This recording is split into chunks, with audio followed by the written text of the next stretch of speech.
Howdy folks, welcome back to the channel, welcome back to a new episode. Actually, the episode that I promised, I promised I would have done to celebrate the 1000 subscribers to my channel. And I asked you to write down some questions in the previous video. And in the previous video I said I would have done a video in which I would have answered all of your questions. So the time has finally come.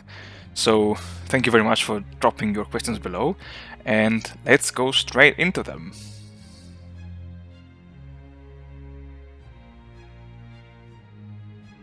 So, what do I think Hearts of Iron 4 could improve on? Well, to be honest, before the release of the dev diaries about the upcoming patch 1.11,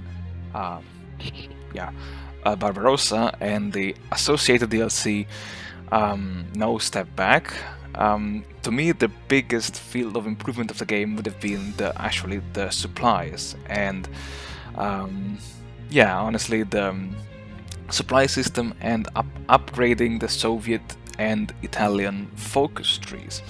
Regarding to the supplies, because the way supplies nowadays work, it's easy, but one of my dreams since Hearts of Iron 3 would have been really to micromanage the supply routes. You have, I don't know, a province with a high partisan activity, let's say in the old Hearts of Iron 3, so you say, okay, let's design a new supply route for me, and I would have really loved that. I would have loved to have trains, train stations, supply depots.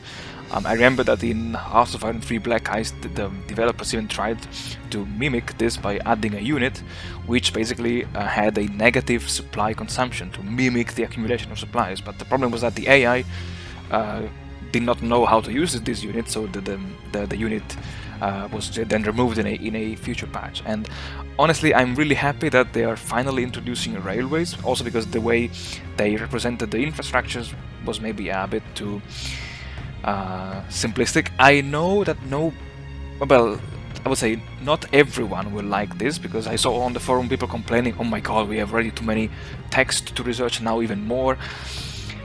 And yeah, I think, besides improving all the supply network and stuff, I think this is also a field that, the game company is doing to appease more players, but I personally do not like the way the research system has been, let's say, moving on and progressing and upgrading, because personally I think that in Hearts of Iron 4 you should really pick a specific field of research. You cannot research everything.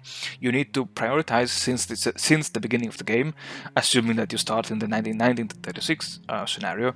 You really have to pick carefully which field you want to focus, to specialize your nation on.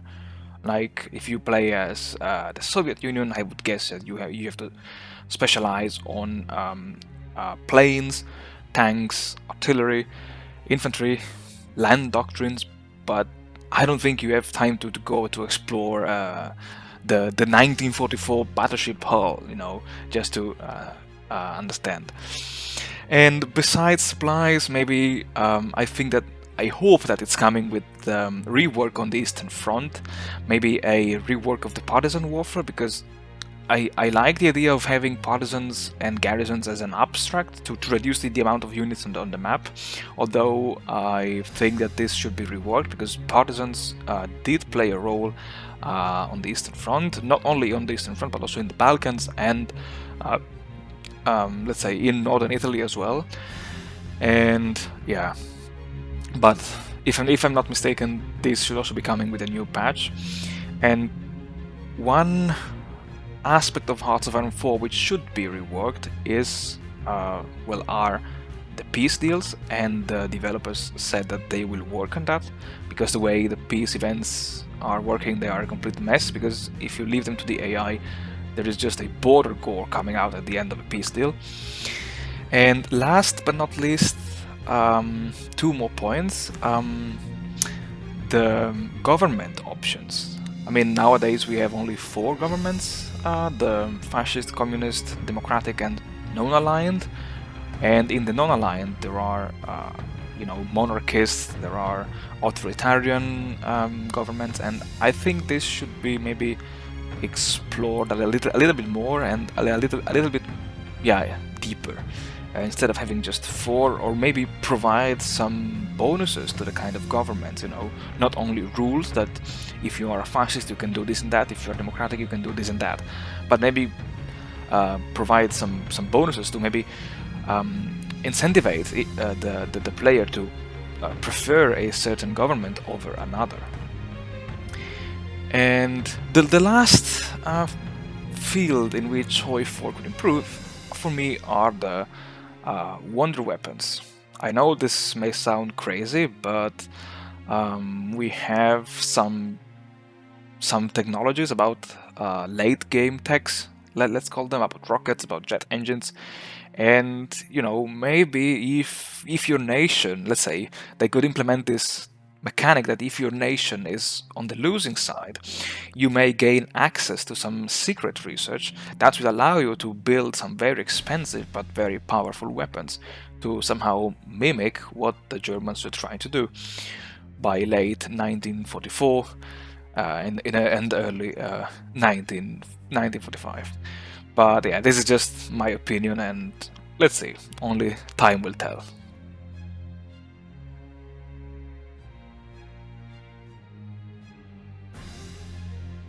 So, in regard to the first question, I never read the diaries of Chano, even though I can tell you that those diaries are way more unique than many memories of post-war memories of many German generals, like Guderian, like the diaries of Halder, or even von Manstein Lost Victories, because those were diaries written after the war with the consciousness of what happened during the war. And indeed, if you read between the lines, those generals would never say that, okay, maybe I did that mistake, but they always blame Hitler. The advantage of the diaries of Chano is that they were written on a daily and weekly basis, so they are, I would say, a genuine account of what really happened and about his thoughts and things like that. Yeah. And about the Italian foreign politics, so my opinion is heavily biased by being Italian and by knowing what happened to Italy before and during World War II. But let's say, I think that, well, they were not, I mean, during the phase before World War II, the regime made not the most optimal choices, let's say. The Italian foreign politics were based on what I would define as a flexible opportunism. They were based on the imperial ambitions, on being aggressive and aggressive nations. They were focused on a deterrent act by showing off the armed forces and threatening the other nations by this. And yeah, about the flexible opportunism, because there are many examples, and I think this is still present nowadays in nowadays Italy, that the fascist regime always adapted itself based on the situation of the time, And for instance, at the very beginning, in 1924, when Mussolini marched on Rome, he was for sure against the church. He was, he had a strong position against the church. But then when he realized that maybe it would have been better to make a compromise with the church, he suddenly changed his mind, with the pacts signed in 1929. And in regard to the foreign politics, about this expansionism, we could see a clear change, a kind of turning point of the Italian foreign politics between 1933 and 1935, because with the rise of the Nazis in Germany, one funny thing is that even though Hitler was an admirer of Mussolini, Mussolini really didn't like him at the beginning. And if you watch the old videos of the propaganda of Mussolini talking to the masses, you can clearly see that in some cases he made some clear anti-German statements. And about this opportunism, in 1934, when the Nazis threatened to annex Austria, Mussolini sided with the Western powers. France and England, they formed the Stresa Pact, and he moved, I think, 2 or 3 infantry divisions on the Italo-Austrian border, and he threatened the Germans that if the Germans annexed Austria, he would have intervened with his troops. And this really saved Austria for at least 4 more years. And things changed when Mussolini tried, and well, he did not try, he wanted to give rise to the Italian Empire. And again, we can see an opportunism in this sense, because he was like, okay, if Britain and France, they will let me to do things in Ethiopia, then everything will be fine. But then when Britain and France kicked out Italy from the League of Nations, then Mussolini tried, he flipped side again, and he started to side with the Germans, even though he really didn't like them, and even though the Germans even sent rifles and anti-tank guns to the Ethiopians because they didn't like the Italians as well. So again, this shows the opportunism that the fascist regime had before World War II. I think probably the most, in retrospective, of course, so it's a heavily biased opinion, the most wrong decision that the regime made was to intervene in the Spanish Civil War. I mean, nowadays this is regarded as a crucial event that really helped Franco to win the war, and now we can speculate about what would have happened had not the Italians intervened in the Spanish Civil War, because this is estimated by many historians to be actually what allowed Franco to win the war. People at the beginning would think that the Germans were the key factor that allowed it, but actually not. It was the Italians. So it was the Italians with the more than, I think, 35 or 45,000 troops, motorized troops, sent into Spain to help Franco. And I think this was really a crucial decision for the regime, because had the regime not intervened, the regime might have had the time to build up and modernize the armed forces. And yeah, I could say many more things about this, but let's not go too much into details about that. And yeah, so I think the Mussolini thought that Franco may have rewarded him in some way or another, but Franco did not in the end. And I think this was maybe the biggest mistake that the Italian regime did in the fields of foreign politics. Now, I hope I answered your question, by the way. In regard to other games, so I've been playing recently a lot of Hearts of Iron 4 with the Total War mod, Black Ice, and also some vanilla, because I somehow lost all my achievements. So when I moved to the US, I had this 5 days of quarantine, and I was like, okay, let's just do one achievement run. Yeah, just for fun. And other games, I mean, I've been playing a lot of War Thunder in the past, and I've been playing some Call of Duty, World War II, but honestly, I really don't like the COD series anymore, because I think there is now a toxic environment of kids, and I really don't like it. I like more games with a lot of realism. Like, I've been playing a lot of, and I still play it sometimes, Rising Storm, this first-person shooter about the Vietnam War, because it's I think it's a really interesting game. It's a good game. It's an asymmetrical game. It's realistic. You have no crosser. You really have to aim down the sides if you want to kill someone. And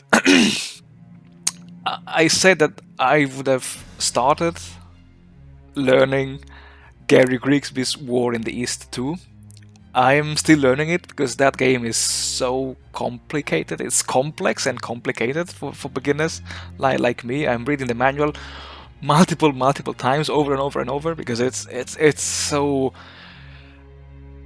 huge, it's so complex. I love it because I love games with statistics. I love games in which you can see a trend, in which you see numbers, in which you see, okay, I lost, I don't know, in the Battle of Minsk I lost 2,934 lorries and I don't know, 111 Panzer IIs, let's say.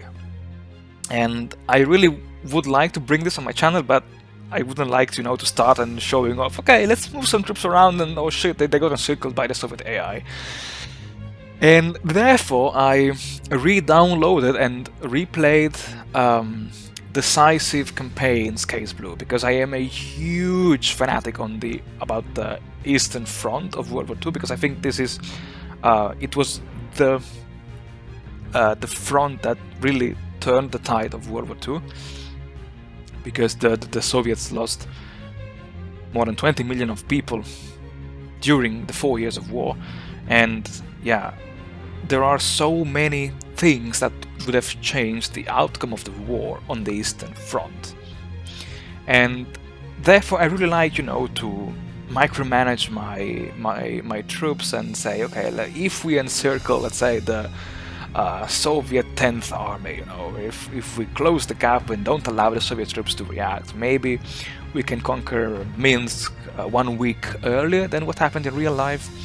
And what if, I don't know, Guderian, instead of turning south to Kiev, went straight for Moscow in the summer of 1941? What if General Höppner was not forced to stop upon crossing the Dwina for 3 weeks? What if the Germans linked up with the Finns in the autumn of 1941 and they completely besieged Leningrad? Or what if Leningrad fell in the autumn of 1941? And all these questions, I mean, they can only be answered by playing either Hearts of Iron 4, but every time you have to start from scratch from 1936, or by playing those games like Gary Grigsby War in the East, which is, I think, the two is, I think, the most complete game ever. I love the fact that you have now theater boxes. You have the Western Europe, Africa, Italy, the Balkans, Norway, their reserves, and you really feel the pressure of managing your troops between the Eastern Front and one of these boxes.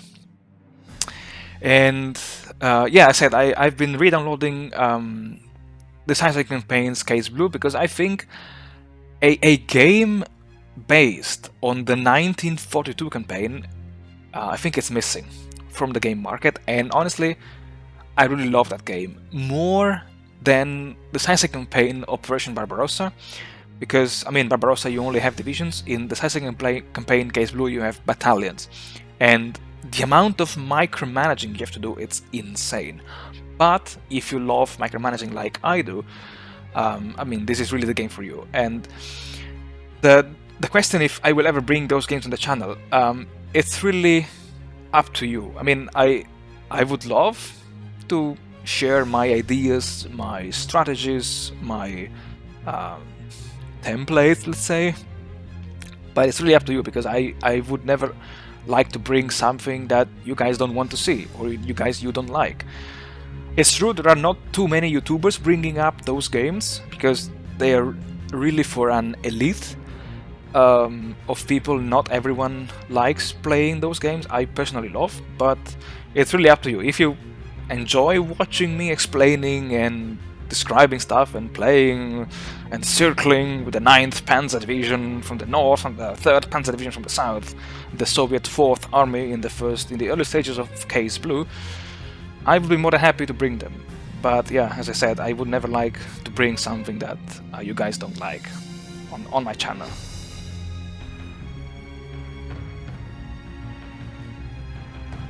So, in regard to the Total War mode, Sadly and unfortunately, I do not have any good template, because templates are based on the nation that you're playing with. You know, a template that works well with Germany may not work as well with Italy, with the Soviet Union, or with Japan, or with China.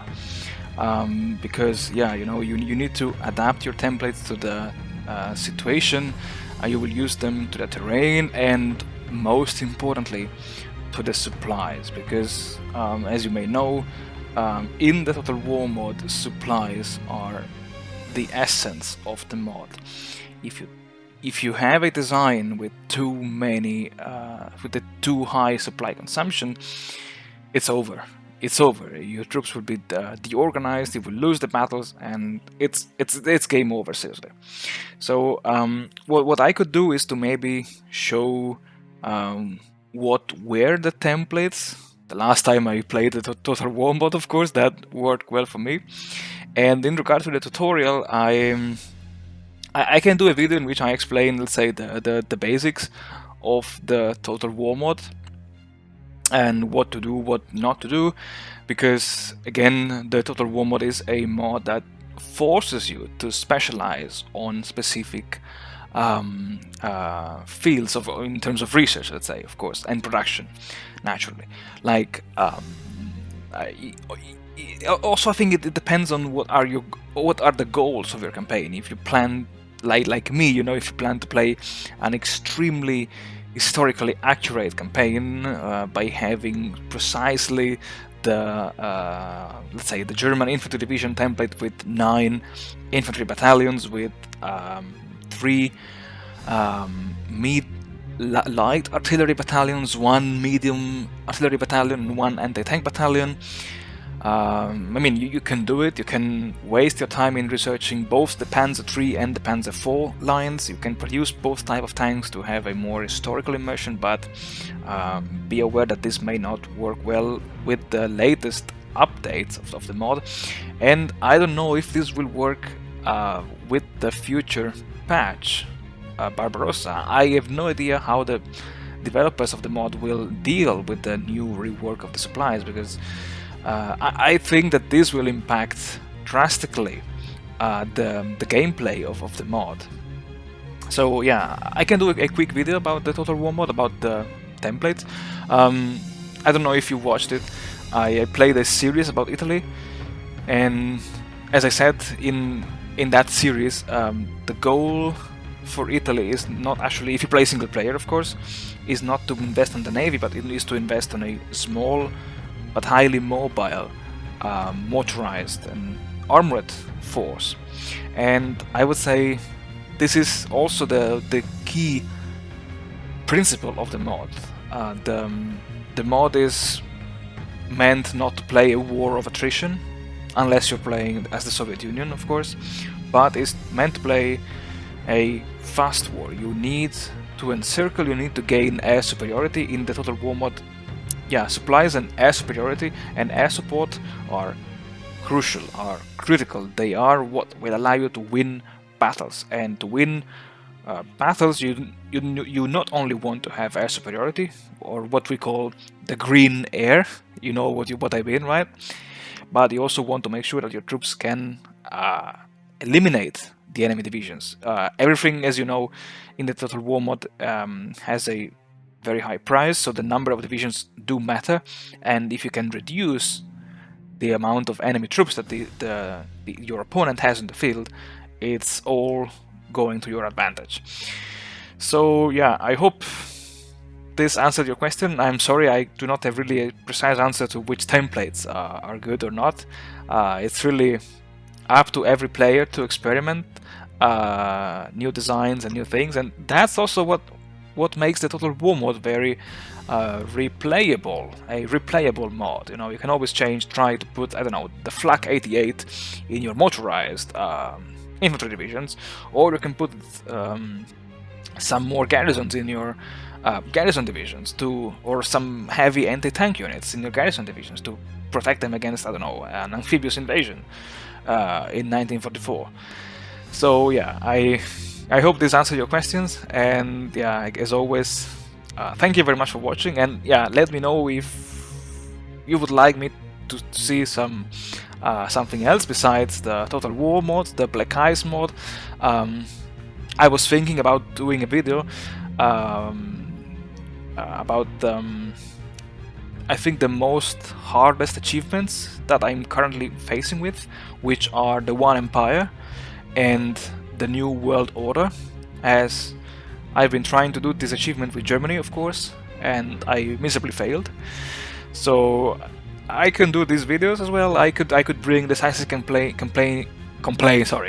Campaign Case Blue, and if I am more confident, I could also try to bring Gary Grigsby's War in the East too.